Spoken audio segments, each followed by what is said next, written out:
Endless inspections, policy changes, and staff challenges. Sound familiar? Well, here's how to cut through the noise and to lead from a strong inner core. I'm Viv Grant, and for over 15 years now, myself and my associate team have been supporting senior school leaders, whether that's MAT CEOs, head teachers, and principals, to rise above the challenges that have become increasingly complex in school leadership today and to lead from a strong inner compass. And so, what I want to share with you today is a framework that I've developed around the 5 C's of inner leadership. They're taken from my recent book, Learning to Walk in the Dark.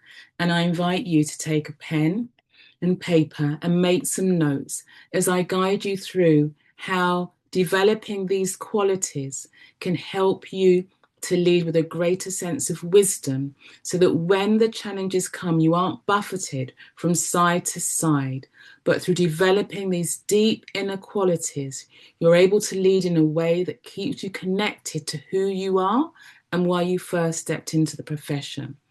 And first of all, let's just set the context. What is happening in education today as to why I, Viv Grant, am arguing that school leaders need to anchor into these qualities? Well, the first thing I would say is that we have an ego-dominated system. And by that, what I mean is, in terms of the armor or the psychological way of being that we have all had to develop to survive, it's what has become, I suppose, privileged in our society. And therefore, competing, controlling, and endlessly comparing ourselves becomes the modus operandi. But I know from the school leaders that we work with, that creates an inner dissonance. To always be in that inner state of comparing and judging, it does not support the individual's growth, and particularly when the challenges come. So what does this mean then? As the author Brian Draper says here, as long as we act from our ego, then our life will, to a lesser or greater extent, involve controlling, competing, and comparing. And it's the second part of what he says here, which I think is really important. And if we're all doing it, the world can feel like an unsettling and dissatisfying and sometimes dangerous place in which to live. I think the times that we are living in we can all testify to that. But increasingly, I know it's the same for school leaders. And most people wouldn't think that education would be a place where a statement like this could be true. But if you're a leader and watching this, and I know that you'll say, absolutely, Viv, that is something that I can relate to. So what happens then?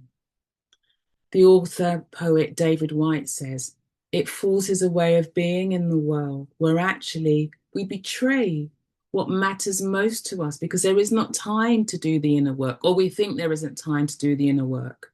So basically what we do is we just hold on to the old, we hold on to what we believe has always worked. And then what happens is those deep internal questions that need to be asked. And I know that because as a coach, I work alongside leaders every single day. And we're in that space where those deep internal questions start to rise to the surface, or I will ask them. And we do that, and I do that because I know that it's by finding a way to answer these questions that we can find our inner grounding and we can find the foundations upon which we will build to stand tall and to be the leaders that we need in these times. So I'm going to invite you to think about why it's a challenge. Why do leaders find it so hard? Because probably what I'm saying is, it doesn't sound like it's anything new.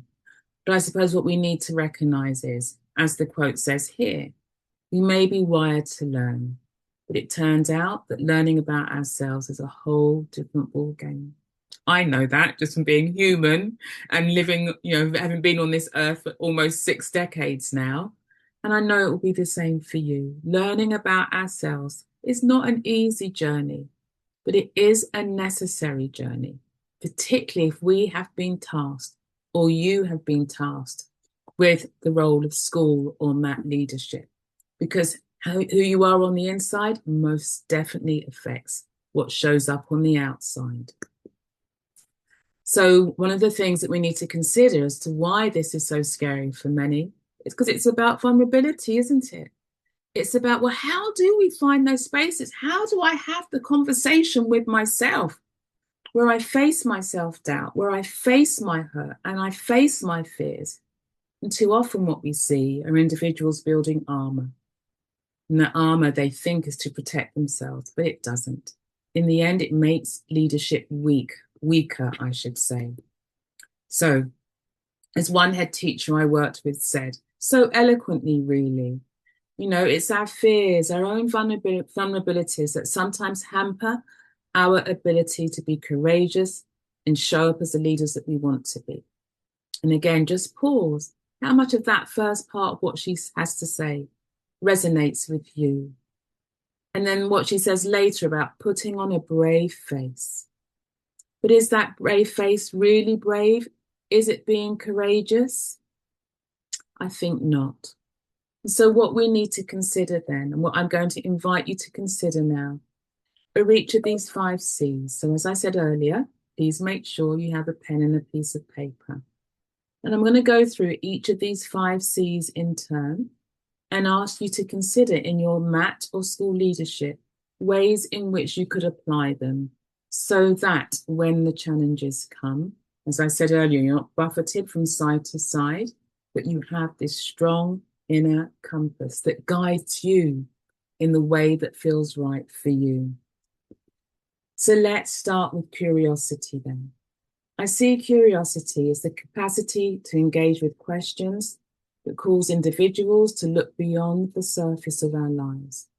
And I know in the day-to-day, when everything is so busy, it can feel almost impossible to do that. My invitation is, when a challenge comes, please don't react. Now, I know you might be saying, well, Viv, that's impossible because it's just so busy and things come fast and furious in the life of a school leader. And my response is, yes, I know that. But what I want for you is wise leadership. There's no harm in saying, I will come back to you later. But if we stay with curiosity, how might you develop this as a capacity for wise leadership? So when there's a moment and a challenge arises and you find yourself reflecting, what I'd encourage you to do is not to judge yourself or to ask why questions, but be curious and say, well, I wonder if I reflect upon this and almost have an open mind, not a fixed mindset around this. So ask yourself questions that are literally inviting in curiosity. So I wonder why this has happened. I wonder what may have been missed. I wonder what there is for me to learn about myself. So that's the first one. The second one is commitment. And for me, this is really important. Over 2 years ago now, I was diagnosed with a rare cancer. I'm well and I'm better now. But I had to make a commitment to myself. And it was the commitment to the road less traveled. Some of you might know that as a title of a book by the late American psychologist M. Scott Peck. And what he's talking about with the road less traveled is where we look inwards basically. And we look to find a greater understanding about what we are going through. And here I say, develop new norms and ways of being that serve the greater whole and move beyond competition and individualism. And I think if ever there was a time when that was needed or that quality was needed, it is now.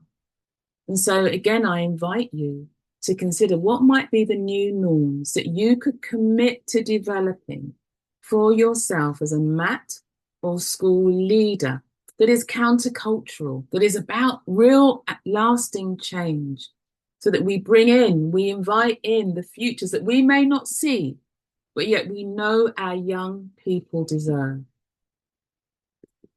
The next one is courage. And I mentioned this one earlier because it's linked to vulnerability. To embrace vulnerability and personal and cultural shadows, to develop psychological maturity and wisdom that underpin good leadership. So you might be thinking, Viv, that's a hell of a lot there. Can you unpick that, please? What does that mean? So yes, I will unpick it. We all have shadows. So I know, as a former school leader, what people admired in Viv Grant. I had a particular driver that's called Be Strong. If you're a school leader watching this, I'm pretty certain you will have that driver as well. When you're a Be Strong, you can be confident in a crisis. You think that you manage your emotions well, i.e., you don't let other people see when you're sort of panicking inside and you're worried and afraid. But that has a shadow. And the shadow for the Be Strong is very much to do with emotional vulnerability, naming emotions, allowing others to see when they are feeling fragile. And that's been an ongoing journey for me throughout all of my life so far. But gradually, I have learned to be comfortable with emotion. I have learned to show my vulnerability. And I'd like to say that's made me a better leader. And so again, I'd invite you to consider, what are your strengths as a leader? Equally, allow yourself to be honest. What are your shadows? Again, for example, you might recognize that you are a please other, someone who's really great at reading a team and making others feel welcome. But the please other also has a shadow, and that's the inability to say no. It's the inability to stand up for oneself. So doing this work is so important, because hopefully you will see through what I've shared so far, when we develop these qualities and we dedicate time, we become more of the people that we know deep down we could be. But equally in school leadership, this matters because our communities are yearning for that. They're asking for you to show up in your fullest potential of who you are. The fourth one is compassion. And just pause for a moment, and I'd ask you to consider, with all the trials and challenges of MAT and school leadership, how compassionate are you towards yourself? So often what I see when I'm coaching one-on-one, that individuals don't realize that at a subconscious level, they're actually treating themselves in a way that is very judgmental and harsh, and very often seems to mirror the way in which the system operates as a whole, which is around judgment and comparison. And so my invitation here, maybe do a scale, just draw a line. 1 is 0, 10 high, and just scale yourself and ask, how often do I show myself self-compassion? How often do I say, well, I've done my best and my best is good enough? Because again, what I realize, or what I've come to understand in working with school leaders at such a deep and intimate level, is the inner critic is very often sitting on one's shoulder and is often the loudest voice. And that voice isn't to do with compassion and self-understanding. So I really encourage you to think about, maybe if your inner critic sits there on your shoulder, maybe just pushing it off and just thinking, if you do want someone to be sitting on your shoulder, who might that be? And what might they say to you when times are difficult? So please really do consider what self-compassion might look like for you. And as I've said here, replacing old habits that might just ground you down with ones that are new, that are generative, and that are all in support of you being your best self. And the last one is connection.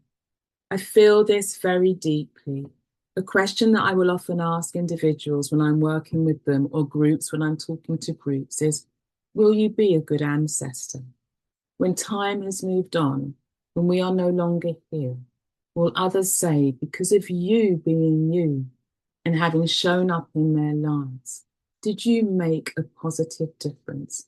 And I feel for us who are entrusted in leadership positions, we need to look at this within the context of connection. How connected are we to ourselves so that we understand ourselves fully? How connected are we to our communities that we are a part of and that we serve? How connected are we to this precious planet that we live on, that our young people are going to inherit? Because the degree to which we answer those questions will be the degree to which, when time has passed on, others will say we were good ancestors. So I invite you just to really think about these 5 C's. It might be that you just want to focus on one to develop. And then as you feel you've strengthened that one, to continue further on this journey. because essentially it is a journey that we're all on. And as the Jungian psychologist James Hollis says, we are all asked to revision our journey, to reframe our understanding of self and the world. And I just love this. This is me. This is a painting that I did during my cancer recovery. And it was like my own inner wisdom was saying, Viv, face your shadows. Develop these 5 C's because there's gold on the other side. And so I'm inviting you to consider, if you let go of fear, see past your ego's defenses and allow yourself to be led from within, what might you find? I know, and I can say this hand on heart, you'll find gold, gold that you didn't know was there, if you dedicate your time to developing these qualities that are within all of us. And so over to you here now. In May, we have a program starting, Learning to Walk in the Dark. It's based upon this book that I wrote that came out over a year ago now. And if you want to experience headship differently and deepen your inner resilience and courage, and as I say here, the capacity to stay grounded and steady, if you want to develop your leadership wisdom and perspective and gain tools for leading from a place of wisdom rather than fear, if you want to develop that deeper connection and purpose and reconnect with what first brought you into this profession, with a group of like-minded peers, I would love, seriously, I would love to travel alongside you. So if the link is here on our website, you probably have to copy that down or just Google Integrity Coaching, look for Learning to Walk in the Dark under our events, and you will see. And I just warmly invite you to be a part of our next cohort. It's small groups, it's human to human connection. It may be online, but I promise you, because the groups are small, we build that connection. It's collegial. And really importantly, there's no ego. The agenda is about you becoming more of yourself, so that in times when our pupils look back, they will be able to say that you have indeed been a good ancestor.